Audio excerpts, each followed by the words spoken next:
essa inteligência não acessa diretamente a realidade. Ela acessa a realidade através dos sentidos, né? Então, de novo, o conhecimento começa pelos sentidos. Mas começa, não pode parar nos sentidos, senão a gente vira um bicho, né? Ele deve subir pelo processo de abstração. Primeira coisa, por que que um ser humano conhece por abstração? Um anjo não conhece por abstração. Por quê? Porque a inteligência do anjo ela já é abstrata, né? O ser humano conhece por abstração porque o ser humano, a inteligência dele está unida a um corpo material, né? Então, de alguma maneira, o conhecimento do ser humano começa no corpo e sobe, se eleva às alturas, né, mais alturas mais altas, né, sendo redundante. Se eleva por abstração. Esse elevar-se é um processo de independização, né, descolamento da matéria. É um processo de abstração. Não é isso? Por isso que um anjo não conhece por abstração, o ser humano conhece. Né? Então, o primeiro ponto já que a gente deve lembrar, isso aqui é como se fosse um teorema, é uma frase daquela assim que a gente tem que escrever, é uma frase do Aristóteles, que é a seguinte: o conhecimento começa nos sentidos. Né? O conhecimento começa nos sentidos. Isso é fácil de perceber quando você observa um recém-nascido, né? Um recém-nascido não, um pouquinho maior, né? Quando começa a pegar as coisas.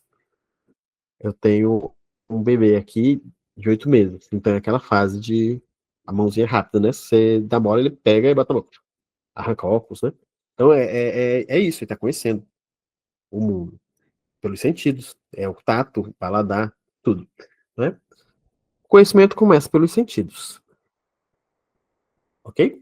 Quais sentidos? É os sentidos que a gente tem, aqueles que a gente conhece: paladar, olfato, tato, audição e visão, né? 5 sentidos clássicos. Então temos esse sentido, são como janelas da alma, né? Dizem. Então o primeiro contato com a realidade do conhecer é conhecer o quê? Conhecer o real, a realidade que nos rodeia. O primeiro contato que a gente tem com a realidade é o contato que a gente tem com os sentidos, através dos sentidos que a gente tem. Não é? Nesses sentidos aqui, é onde eles estão? Eles estão no nosso corpo. Não é? Então a visão, ela é um ato do nosso olho, material, corporal. Né? Uma pessoa que não tem olho, ela não consegue ver, ela não tem visão. Né? E assim vai. Então, esses sentidos estão no nosso corpo e, através deles, nós conhecemos características das coisas corporais, materiais, à nossa volta. Né? Com a visão, nós conhecemos as cores, com a audição, o som, e assim vai. Com o paladar, o gosto das coisas, sabor. É isso aí. Né? Junto desses sentidos que estão no corpo, a gente tem a ideia dos apetites. Né, que a gente não vai entrar muito aqui, porque aqui a gente teria que falar bastante desses apetites aqui, se aqui fosse uma aula de moral, né? Se a gente fosse falar das virtudes e tal, a gente teria que falar mais do apetite irascível e concupiscível. Isso está tudo no corpo. Então, veja só, com a visão, nós podemos olhar, sei lá, para um passarinho e perceber que ele tem asa, né? E perceber a cor dele. Perceber que a água é transparente, né? Perceber que o sol queima, né? É quente, o fogo queima e tal.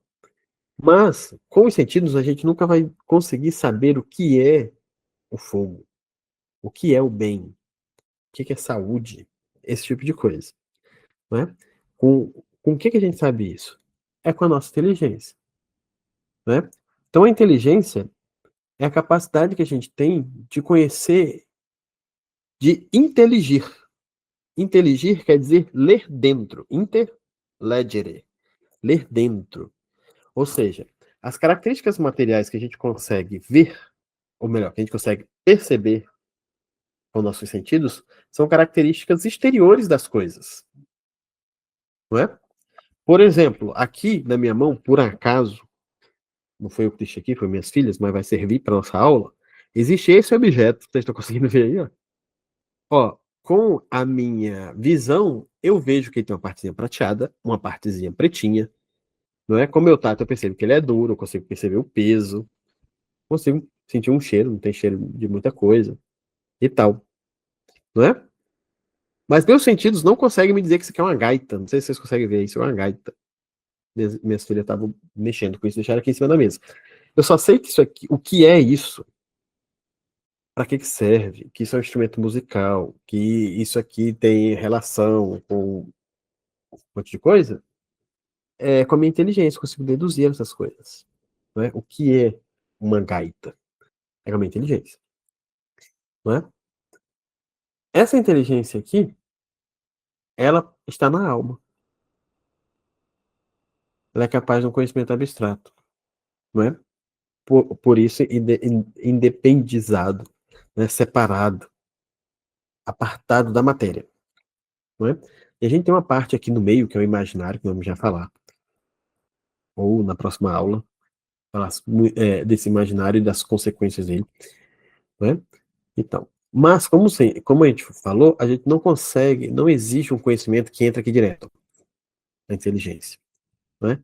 Ele entra pelos sentidos no corpo e daqui sobe para cá, passando pelo imaginário no fundo. Não é? Para o processo de abstração. Mas isso aqui nós vamos falar mais tarde. Ok? Ó, para a gente perceber isso aí. E uma coisa. Do mesmo jeito que os sentidos têm os apetites, a inteligência tem a vontade. Não é? Aqui, a vontade. A vontade, muitas vezes, nos livros, é chamada de apetite intelectivo. Ou seja, um apetite da inteligência. Né? Então, veja só. Um exemplo para a gente perceber essas coisas agindo é o seguinte. Né? Imagina que você está de dieta. Tá? Ou melhor, vamos botar um propósito mais alto, um exemplo. Imagina que é sexta-feira, você está de. Sexta-feira Santa, né? Você está de jejum. E aí você chega na sua casa e tem alguém, ou você chega em algum lugar, tem alguém fritando bacon na frigideira. O que vai acontecer? A primeira coisa que vai acontecer é isso aqui. O que vai entrar em ação? Os sentidos, né? Você vai sentir o cheiro. Você vai ouvir o barulhinho do bacon. Você vai lá, o que é isso aí que você está fazendo? Vai ver, né? O que vai acontecer? Vai acontecer uma modificação no corpo. Você vai salivar, né? Nossa, bacon, que coisa. Você vai desejar aquele bacon. Ou seja, vai acontecer. Pode ser que alguém não goste de bacon, tudo bem, mas é só o exemplo. Esses apetites aqui vão entrar em ação. Né? Nesse caso, o concupiscível, né? O concupiscível é o desejo de um bem deleitável do corpo. Um bacon. O meu corpo quer o bacon, né? Salivou. Mas aí você lembra que fala, não, mas eu tô de jejum, eu tô eu não vou comer carne sexta-feira. Ou eu tô de dieta, qualquer coisa assim. Né? E aí, quem que vai entrar em ação? Essa vontade aqui. Se você tiver uma vontade forte, você vai falar assim, não, obrigado, estou de dieta. Ou essa vontade pode ser fraca, fala assim, mas só um pedacinho, não tem problema, né? Ou seja, você cede aos apetites do corpo, o corpo ganhou. Então veja só, o que eu estou querendo mostrar nesse exemplo é o seguinte, tudo começou com a apreensão dos sentidos. E aí vai desencadear um processo apetitivo no corpo que vai se inclinar a favor daquele bem. Esse processo apetitivo do corpo, ele não tem liberdade. É o corpo. Você sentiu o cheiro. Você não vai não sentir o cheiro. Né? Você não vai decidir se o seu corpo deseja aquilo ou não. Aquilo vai acontecer. Agora, se você come ou não, aí você decide. Por que que você decide? É porque você já está nessa parte de cima aqui, ó. Né? Você está no campo já da inteligência e da alma, da vontade, né? E por que isso é importante pra gente? Esse exemplo é importante? Por causa do sentido, do seguinte: é, o corpo quer e a vontade não quer. Então parece um conflito interno, né? O corpo aponta para um lado e a vontade para o outro. Isso demonstra que a gente tem, de fato, duas estruturas de decisão, duas estruturas de conhecimento, duas estruturas apetitivas dentro da nossa psicologia. Uma parte no corpo, uma parte na alma. Obviamente, a alma deve comandar, né? E você fazer as coisas que é, de fato, deliberado, com a sua inteligência, sua vontade, né? E aí, por que que é importante aqui pra gente? É o seguinte, isso aqui, se tivesse numa aula de moral, isso aqui vai longe, né? Vocês podem imaginar. Você só tem pecado se isso aqui está agindo, né? Segundo a tradição da igreja, né? Tá bom, mas enfim. Mas o fato que eu quero salientar aqui é o seguinte: o sentido, ele não sabe que você está de jejum. Ele não sabe que sexta-feira é dia de abstinência ou alguma coisa assim. Que você está de dieta, né? O sentido, ele só sabe que o cheiro do bacon é bom, que o gosto do bacon é bom, né? Que aquele barulhinho, nossa, é bacon, aquilo é bom. O sentido só sabe isso. E esse apetite aqui também, só sabe isso. Né? Quem que sabe que você está de dieta ou de jejum? É a inteligência, entende? Então, jejum é a dieta é uma noção abstrata. O sentido não vai entender o que é isso. A inteligência vai, né? Então, nesse exemplo bobo de você decidindo se vai comer ou não vai comer, você percebe essas duas estruturas. A parte de baixo da psicologia humana, o corpo, é uma parte animal, e a parte superior, a parte angélica. Um cachorro, ele não é livre para decidir, não vou comer sexta-feira, porque sexta-feira é dia de penitência, né? Ele não tem essa parte decisória. Ele não tem essa outra camada. Ele só vai saber se é bom, se é ruim e vai comer, né? Angélica. E um anjo não teria esse tipo de tentação, porque um anjo não tem a parte carnal de baixo, né? Então o ser humano tem essa estrutura, meio animal, meio anjo, né? No seu processo de conhecer. A primeira coisa importante que nós temos que entender é que o ser humano tem essas duas estruturas e que a estrutura de cima, a parte de cima da inteligência, né, capaz do conhecimento mais profundo, opa, deixa eu deixar assim, do conhecimento mais profundo, aquela parte que faz o ser humano ser o que é, né, o ser humano é um animal racional. É essa parte que vai ter o contato com a realidade, como o Milan Puelles falou, essa inteligência aqui, né? Se a gente vai para questões teológicas, é aqui que vai se dar a fé, né? Nessa inteligência. E a vida humana, propriamente dita, começa nessa inteligência. Mas essa inteligência não acessa diretamente a realidade. Ela acessa a realidade através dos sentidos, né? Então, de novo, o conhecimento começa pelos sentidos. Mas começa, não pode parar nos sentidos, senão a gente vira um bicho, né? Ele deve subir pelo processo de abstração. Então percebam que dentro dessa explicação, o processo de abstração, ele é uma questão central, é o modo próprio do ser humano conhecer, né? Da inteligência funcionar. É por abstração, não é? E a matemática serve para desenvolver a capacidade de abstração, né? Então nós estamos aí. E aí eu quero dizer aqui para vocês, nós temos mais aí uns 10 minutinhos de aula, né? Já começar a falar desse tal de imaginário aqui, que vai ser o tema da nossa próxima aula, né? O imaginário é o seguinte, olha, os sentidos, como a gente falou, são cinco. Cada um enxerga um aspecto da realidade. A visão vê as cores das coisas, né? O ouvido ouve o som, mas não vê as cores. O, o paladar vê o gosto, mas não vê as cores nem o som. E assim vai, claro. Né? Então, como é que eu faço no processo, no exemplozinho bobo do bacon? Você escutou o barulho, sentiu o cheiro, lembrou do gosto? É, como é que você sabe que essas informações que vêm de lugares diferentes são da mesma coisa? É porque dentro da sua psicologia todas essas informações vão para o mesmo lugar, não é? Que aí tem uma explicação complexa que chama os sentidos internos. Tem um sentido comum, que é um sentido interno que unifica as informações que você recebe dos cinco sentidos. Mas essa discussão aqui não importa muito para a gente. O fato é que todas essas informações são unificadas pelo sentido comum, mas são levadas para cá, para o imaginário.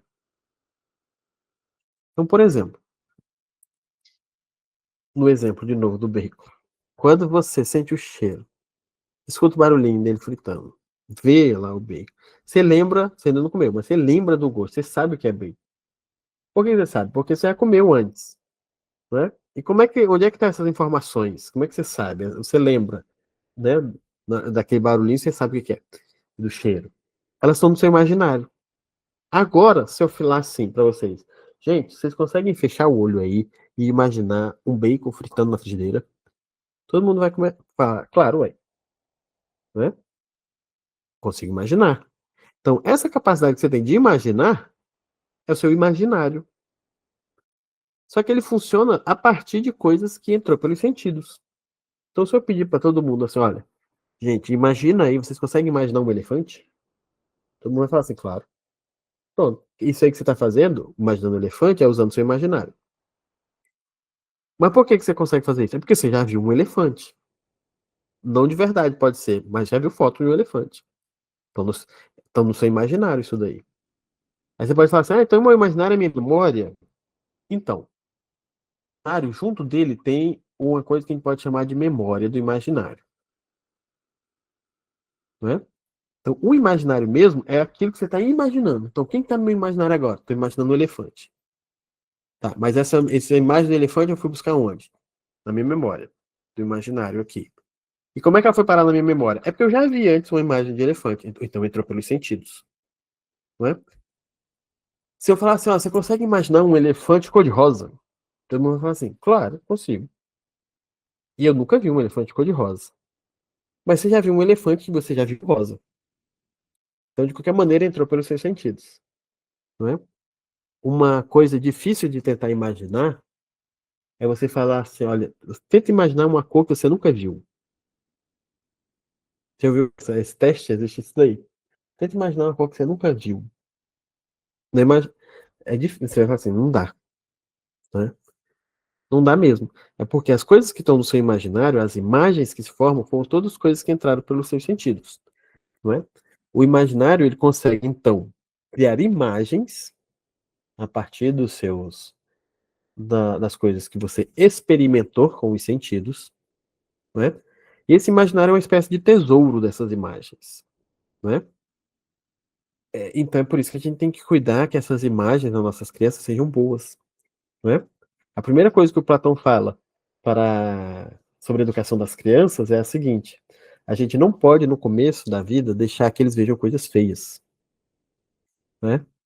E falsas. Eles não podem conhecer histórias falsas, né?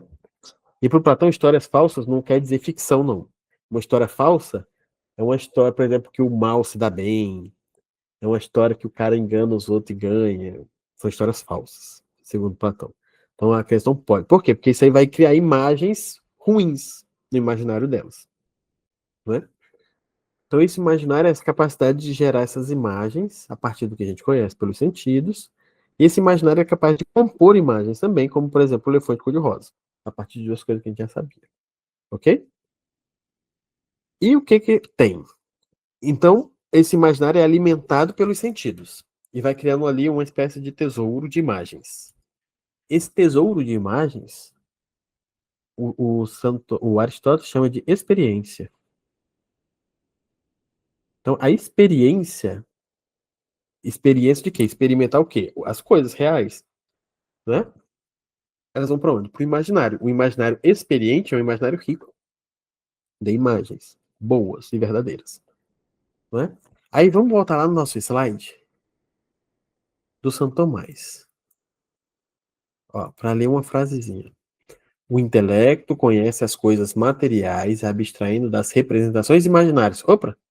que são essas representações imaginárias? São aquelas imagens lá do imaginário. Então vamos voltar aqui. Então o que Santo Tomás está falando é o seguinte: a inteligência conhece através dessas representações do imaginário aqui, ó. A inteligência, ela não. Essa inteligência humana, capaz da verdade, capaz de conhecer coisas abstratas, conhecer Deus, tão grandiosa, que faz a gente ser imagem e semelhança de Deus, ela não tem capacidade de conhecer a realidade diretamente. E o que que a inteligência conhece? Ela conhece o imaginário. E o que está no imaginário? As coisas que entraram pelos sentidos, não é? Então, por exemplo, é por isso que é tão importante a gente contar boas histórias para nossas crianças, história de santo, por exemplo, né? Boas histórias.